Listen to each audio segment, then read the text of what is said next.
Hello guys, welcome to my channel Sumi's day. তো finally চলো তোমাদের সাথে দীঘার লাস্ট দিনটা আমি শেয়ার করছি।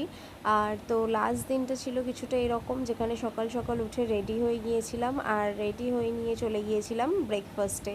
তো ব্রেকফাস্টে ছিল নানা রকম আইটেম, তো এখান থেকে রাখা ছিল, সেখান থেকে নিয়ে নিতে হবে নিজেদের প্লেটে। তো এখানে সব রকমই ছিল, দুধ, কর্নফ্লেক্স, তারপরে হচ্ছে লুচি, স্যান্ডউইচ, আরও নানা রকম জিনিস ছিল। তো দেখো এখানে আমরা আমাদের প্লেটস নিয়ে বসে পড়েছিলাম। তো এখানে সব কিছু অল্প অল্প করে আমরা নিয়ে নিয়েছিলাম।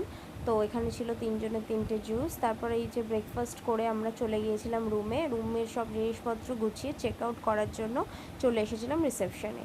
তো দেন চেক আউট করে হোটেল থেকে আমরা বেরিয়ে পড়েছিলাম। তো হোটেল থেকে বেরিয়ে আমরা চলে গিয়েছিলাম উদয়পুর বিচে, কারণ আমাদের বাস ছিল বিকেলবেলা। তো বিকেলবেলা বাস ধরবো, তো তার আগে আমরা টুকটাক একটু সামনের বিচগুলোতে ঘুরে এসেছিলাম। তো দেখো সুন্দরভাবে সমুদ্রের ঢেউগুলো এরকম পায়ের মধ্যে এসে লাগছিল, তো খুবই ভালো লাগছিল।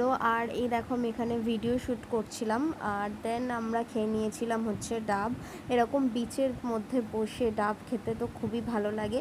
তো তারপর আরও রিলস কিছু শ্যুট করছিলাম। তো এখানে দেখো দেন আমরা শ্যুট করে খাওয়া দাওয়া করে চলে এসেছিলাম বাস ধরতে। আর এই ছিল আমাদের বাসটা ছিল আজকে 5:30টাতে। তো বাস ধরে দেন আমরা চলে এসেছিলাম কলকাতার দিকে।